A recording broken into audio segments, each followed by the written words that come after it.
Hi, everyone. Welcome to the We Shape podcast. I'm Katie. I'm here with Tyler today. Hi, everybody. We actually had a guest today, and they canceled due to illness. Totally get it, that time of year. But I said, let's flow with this because I have felt really pressed to talk about something really important, even if it was just a quick episode. So my intention for this episode is to have sort of like a cautionary, maybe perspective shift as we go into the new year with very common New Year's resolutions. I'm actually a big fan of New Year's, new starts, New Year's resolutions, but I want to take the opportunity to have this episode be about, like before I said, if you could come to the table with sort of like, maybe think about this when you're thinking about your New Year's resolutions, and then I could have one as well, and we could sort of go down that path. Yeah. Because I think so many of us start New Year's resolutions, and many of them are around our health. And, come February, we're all just like, oh, whatever, that's over. So I'm like, if we keep doing the same thing and expecting a different results, I mean, come on. We all know that's the definition of insanity. I mean, I think it's important for everybody to connect with themselves on this and ask the question, like, how often have you maintained your New Year's resolution into December? Like, how often have you actually followed through on those New Year's resolutions, right? And I think one of the most important things that people need to realize is a huge part of self-confidence is keeping promises that you make to yourself, right? And oftentimes when we make those resolutions, we probably say something that is like really ambitious and really exciting, and then we end up at the end of the year, or maybe, like you said, even February, and you kind of give up on it, and then you reassess, and then you kind of just do the same thing over and over again, right? And so how do we rework that so that you are setting yourself up, I hate the word success, but setting yourself up to be able to follow through on your own promises to yourself in a way that feels really good instead of a way that maybe puts pressure on you, makes you feel bad. Yeah. I mean, so the first thing I want to do is I want to give people permission to not set a New Year's resolution if they don't want to. Totally. Like this pressure to don't do anything you don't want to do. There are people out there who do like to have a new beginning and to like to set a new intention, and I'm here for that as well.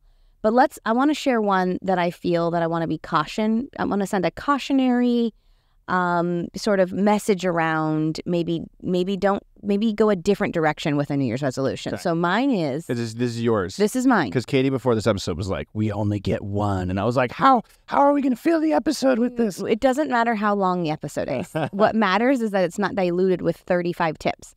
So we get one each. Yep. Mine is... Thanks for listening, folks. Goodbye, everybody. No.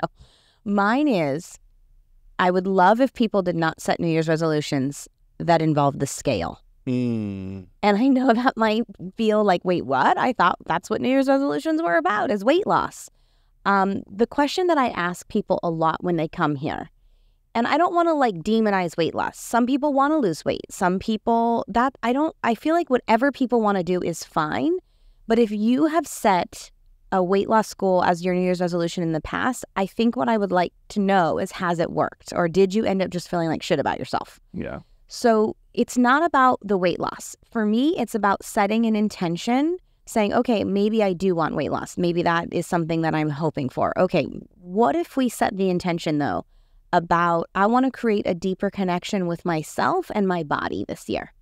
And that can go many different paths, right? Like There's infinite paths around what that connection could look like, but narrowing in on I need the scale to budge, and that's my New Year's resolution. I just have found so many people do this and find very, very, very little outcome that they were hoping for. Yeah. So my one thing on this episode is maybe shift your intention to deeper connection with self and deeper connection with your body. Yeah. And go that path and see what unfolds. I think a lot of people also want all of these answers, like what's my path, what's my prescriptive checklist? And it's like sometimes meditating and sitting with that intention is enough. Mm-hmm. If you're open enough and you actually sit with that intention, everything will come to you that needs to come to you. It's a little bit of trusting. It's a little bit of letting go of the control. But my suggestion is, do not make your New Year's resolution around weight loss. Make it about a deeper connection with yourself and with your body. I think that's beautiful. And I'm going to try to sneak in my own opinions on this so that we can have a fun episode here. But I think that the big question to ask when it comes to weight loss is like, how does that make you feel, right? When you think about, I need to lose weight, it's coming from this place of kind of like fear, lack, self-judgment, all these different emotions that are not necessarily like emotions of self-appreciation or self-acceptance, right? It's like, I don't like me and I need to change me. And that's my goal this year. I got to change me because I don't like me, right? And I think what people need to realize is something interesting here. This is something I noticed fairly recently, but I've been noticing it more and more in our society, right? There are a few people in this world, very small percentage, that when you put a lot of pressure on them and you say, I'm going to succeed and I'm going to do this and I'm going to do that, right? They actually do it, right? And they become this this kind of person that everybody puts on a pedestal, and they say, I want to be like that, and so I'm going to follow the same path that person followed to get there. But the reality is, I'd say more than 99% of people are going to go down that path of basically using self-judgment as fuel for motivation, right? So, I hate the way I look. I hate whatever's going on in my life. I'm going to change it, right? But what ends up actually happening is they're not actually using that for fuel. They're actually creating a story that they believe, right? And if we create a story that we believe, for example, I'm fat and disgusting and I hate the way I look, right? And we're using that for fuel. What's happening if we're really starting to create a story that we believe? We're believing that for ourselves, and therefore our actions will come from that place. So like no matter what, even if we take some actions that are kind of pointed that way, right? I think we'll end up self-sabotaging because we believe that's who we are, right? And I think it's really important for people to understand that because it hasn't worked. It doesn't work for most people. And so stop trying to use that negative self-judgment, that desire to like change how you look to create the fuel. And I think what I'm hearing you say with connection to self is something to the degree of, hey, if you connect with yourself, your body's going to tell you when you do things that feel good, right?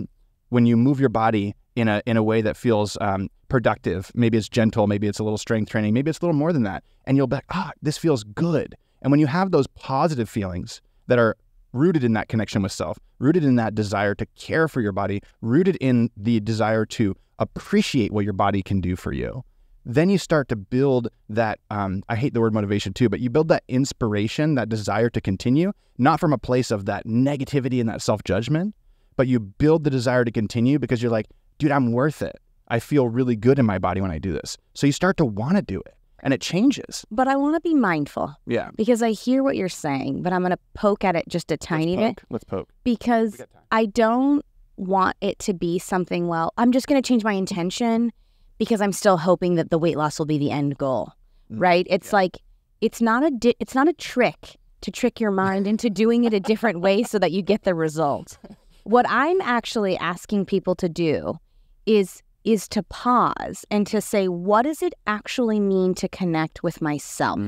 Yeah. You could meditate on that one concept for the rest of your entire life, because what we're asking people to do, what I'm trying to do in my own life even, is I'm untangling all of the constructs, all of the messages, all of the belief systems around everything outside of me, and I'm trying to understand what my own truth is. Yeah. That is an entire life of work. Yeah. And so what I want to make sure we don't do is try to get people to say, okay, well, if you do it this way, you'll lose the weight. And then it's like, no. Yeah. It's actually not about that. I'm going to change my intentions so that I can actually stick with it so that I can lose the weight, right? That's not what I want people to do. Pattern underneath. I'm encouraging people to set a much more meaningful, deeper, life-serving intention around how do I connect with myself and how do I connect with my body in a more meaningful way this year.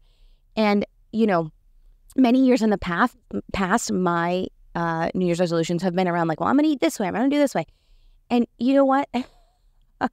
It just is scratching the surface, right? Like the most meaningful work that I have found to have ever done that's related to my body. Like it was so funny to me that I did all of these health things for the New Year's resolution, but then I didn't understand basic things when I asked myself, like, well, how do you connect with your body? I didn't understand basic hunger cues. I didn't understand basic thirst cues. Yeah. I didn't understand when my body needed rest. I didn't understand Hungry's when to good. stop. Pain, no gain. Like I'm like, right? That is insane, Don't do those things. Right? Yeah. So since I have shifted my intention the last 2 or 3 years to deeper connection with self and deeper connection with body, some of the things that come up for me are things around, are you tired?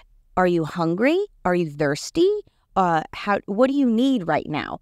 And those to me are much more deep and meaningful self-serving things for the long haul, right? Like me eating a particular diet for the year, I don't even know. I actually would argue that in some ways it harmed me rather than, hey, I'm going to check in with myself and learn what I need and not take a prescriptive thing from somebody else. So I just want to be really clear because I hear what you're saying, but I want to make sure we stay right on come back to this path. Well, let me help clarify for the listener here, because sometimes I think when people hear something like deeper connection with self as the intention, they're kind of like, okay, like what does that mean, right? So maybe you could share like some ideas that people could try that might help them connect with themselves a little more.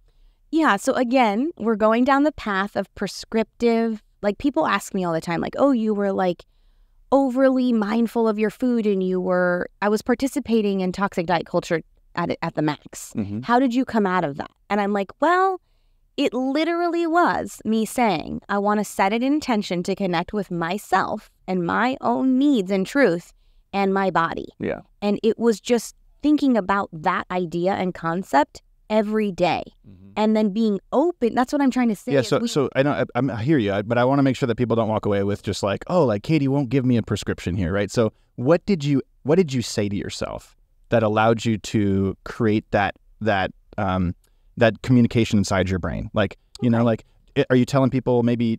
Because I think what's important is not to tell people what to do, but to tell people what you tried that worked really well. You know, and things that they could try. Because sometimes if we just let people just go on their own, then they're like, well, what am I supposed to do? And they just don't have anything to work with. So, well, you know, I've talked a lot about on the podcast around this idea around cracking the door to curiosity. Yeah. Because I think there was a magical thing that happened for me when I got to that space of, I really want to sit in a different intention. I want to understand myself better. I want to debunk all of these constructs that were put on me, and I want to understand my body and connect with my body in a different way. It was truly magical. Things just, a book would land in my lap, a podcast would land in my lap, a conversation would land in my lap. Like everything kind of just came to me. And so that's why I always laugh at this a little bit, because people do want the prescription, but the prescription, in my opinion, is openness. And I do believe the universe shows up and says, here you go, here you go. If we're closed, we don't see those things. And it's that analogy I've used in the past of, if you buy a red car, suddenly you see all the red cars on the road.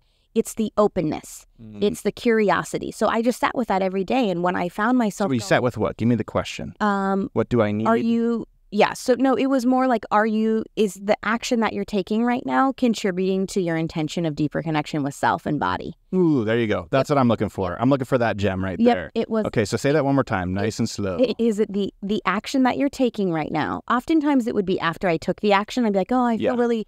The inner critic would be turned on and the judgment would come in and I'd be like, oh, why'd you eat that? And then I'd say, pause.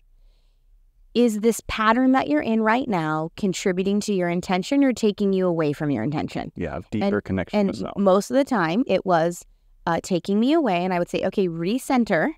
Is your intention to connect with yourself in a more meaningful way and your body in a more meaningful way? Yes. Was the action that you just took around criticizing the food that you just ate contributing to that or taking away from that? Yeah. And then I would just sit in that for a moment, and I do that all the time still. I'm in these pattern. My neurochemistry is wired. Yeah. My neuropathways rather are wired to judge, criticize, be on the diet, you know, whatever it might be. And I just slowly bring myself back and say, be open to connecting with your body and yourself in a new way. Yeah. And I would just get back on track. What I hear you saying is like, are you listening to what your body and your deeper intuition is saying to you? Or are you ignoring to it and listening to everything outside of you and following that advice instead, right? And I think that's so beautiful to have that question as a place to frame it up. And you said something that I want to unpack there really quick, because I don't want people to feel like they're not doing this the way they should be doing it if they experience what you just said, which is almost always when we try to alter a belief system or a behavior, it starts by recognizing after the fact that we didn't adhere to what we wanted to do, right? So I think there's this notion that like, I'm going to change this, and then all of a sudden like you change it, right? But the reality is, this is like what I like to tell people is, you know, if you have something that you keep doing that's working against yourself, that you're like, well, why do I keep doing this? Like, first it starts with noticing more that you're doing it. And then all of a sudden you build awareness around it and you're still doing it, right? But all you're doing is saying, oh, 50% of the time I'm aware that I'm doing it.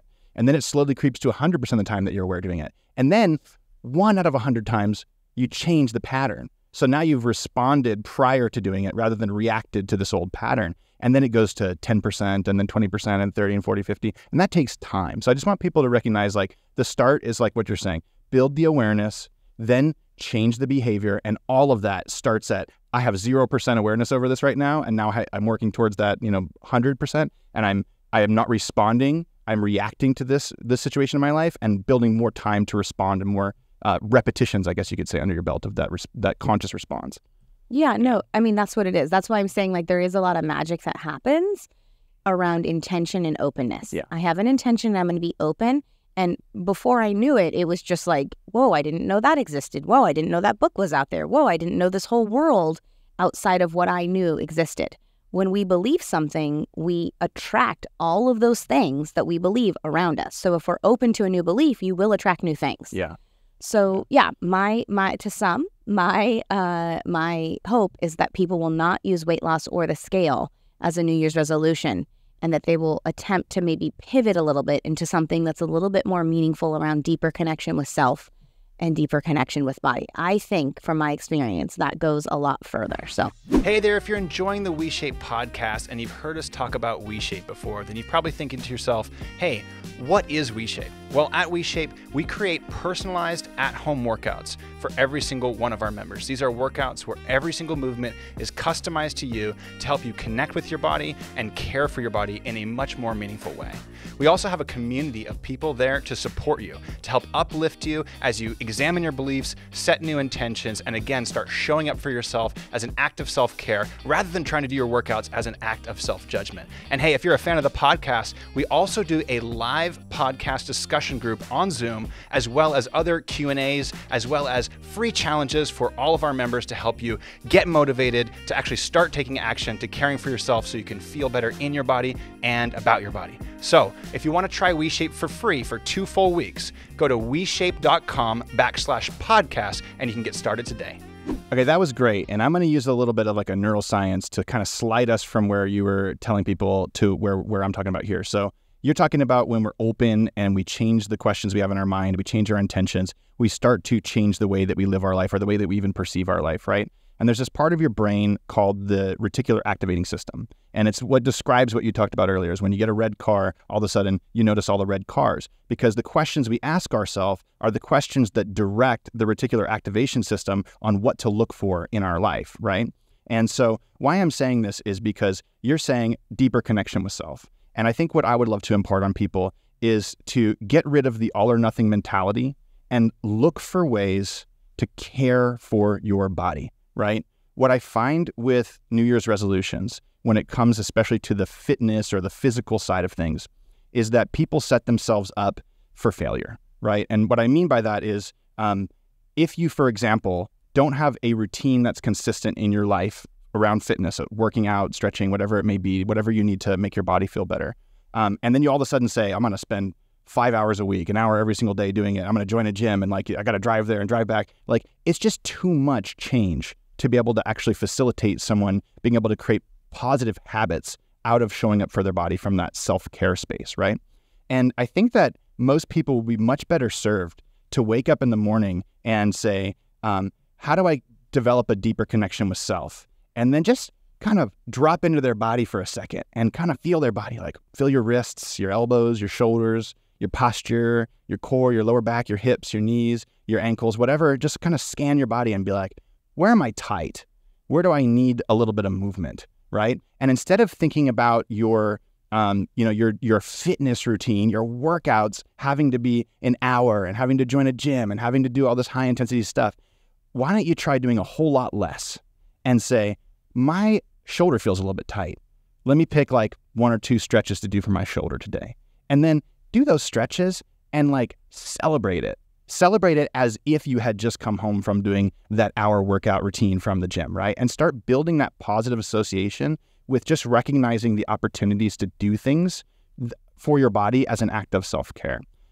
I really think that people, they get so spun up in their heads. If, I don't have time to work out today, so I'm not going to do anything, right? Well, man, we show videos like this on our social medias all the time. Like, you can lay on the couch and watch a show at night and stretch your hamstrings or, your body, right? Oftentimes at night, we end up on the floor doing some stretches and stuff together, right? I think it's so much better in a lot of ways to look for opportunities in your life to just move your body a little bit, just give a little bit of love, give it a little bit of flexibility, give it a little bit of strength, whatever you feel like it really needs, instead of thinking that you have to go and, crush these routines and be absolutely consistent and spend all these hours doing it, right? So I think if we do less and we celebrate that a lot more, then that's going to give us those positive feelings as we start building more habits around that connection with self and around that desire to care for the body, which I think personally is going to give people more desire, like intrinsic desire, not I'm going to do this because I'll change the way I look and then people will like me and I'll like me, right? It's, wow, I feel so much better when I put my hands behind my back and lift my chest toward the sky for 10 seconds, in the afternoon, right? So I think that's kind of what my recommendation would be is, get all these routines and these overkill commitments and like this. If I don't do 30 minutes, then I should do nothing, right? And just start dropping into your body, asking it what it needs, and then, learning the movements that make it feel good. I think that's really a powerful tip for people. I think that the R2 go nicely together because mine is about, shifting the mind into saying, how do I connect with myself or my body in a more meaningful way? And yours is like, what's going on? It's like a lot of what we do in the fitness industry is we train people to sever the connection between their mind and their body, right? What's like a very typical statement in the fitness industry? No pain, no gain.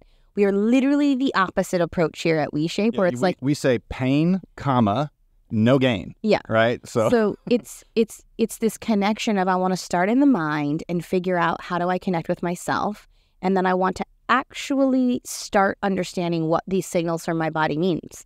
That's a pain signal. That's a hunger signal. We would be shocked if we actually stopped for a moment to think about this, because I was like, oh, I know when I'm hungry. I know when I'm done. And when I actually started being mindful of it, I was like, what does that mean? Like it takes time to even understand some of these cues. So I think that ours pair nicely well together. I agree. And I think it's so, like, what's really important about this is like, probably everybody listening is really good at something, like fixing something or like knows a lot about a particular topic, right? But we live in these bodies, right? And it doesn't mean you have to become an expert and you have to know everything about the human body, right? But in a perfect world, there's not that many things you would do for each part of your body to make it feel better. Whether that's trying to get a little bit stronger in that joint, a little more flexible, a little bit of both, doing some dynamic mobility, right? I think at the end of the day, most people would be surprised to find out that you might find like 1 to 3 tools for each part of your body that you feel needs a little bit of self-care. And you just use those tools over and over again. And it's just right there and it's easy. And most of this stuff, you don't need a gym membership. You don't need any equipment. You don't need very much time at all. And you can just drop into your body, like I said, and be like, wow, like right now I can feel that my upper back's a little tight, right? So after this podcast, I'm probably going to go do like a sink stretch. I'm probably going to go stretch my chest in the doorway and then I'll probably feel great. You know what I mean? I might work on my tummy for a little while to get that extension in the spine. And all of that stuff is really simple stuff that if we start to build that awareness of, oh, where are we tight? Where are we feeling like our body's starting to close down and tense up? We can open it back up and we can weave them into our day so that it doesn't require us to set aside more time, more hours, and again, set ourselves up for an unrealistic expectation of ourselves to be able to carve out all this time in our life to be able to do these structured routines. Yeah, I mean, a good example of this is you do a lot of stretching at night, and I used to have that all or nothing mentality. Well, if I'm not going to stretch for 45 minutes like Tyler does, I'm not going to do anything.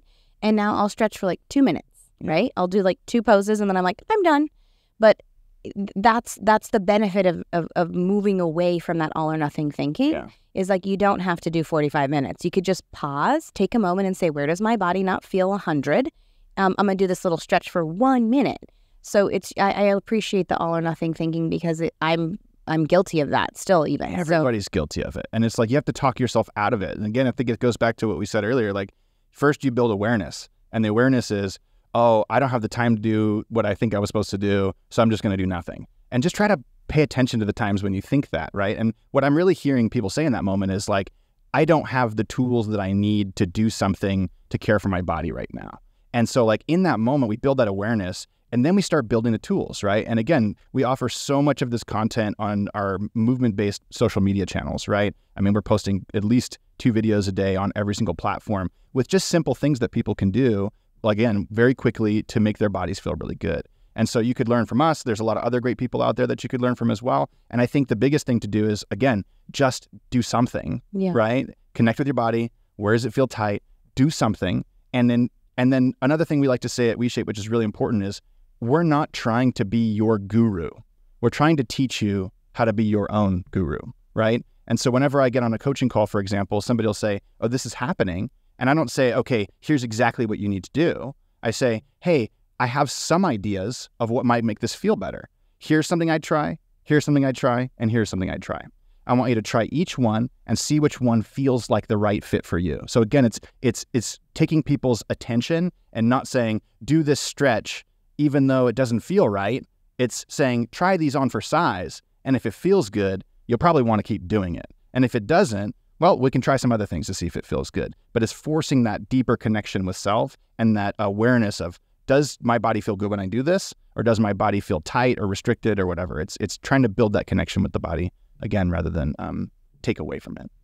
Well, I love this episode. I hope that people can walk away and, one, either say, I'm not doing a New Year's resolution, which I think is perfectly acceptable. That's fantastic. I might not take a year off if you want, you know? Or two, if you feel called to do a New Year's resolution, to step into something very different, something a little more meaningful that doesn't have like a necessary marker, right? Yeah. Like, I love that, like, the idea of intention with self or connecting with your body. There's no marker for success in that. It's just, that's my intention, so you can't really fail, right?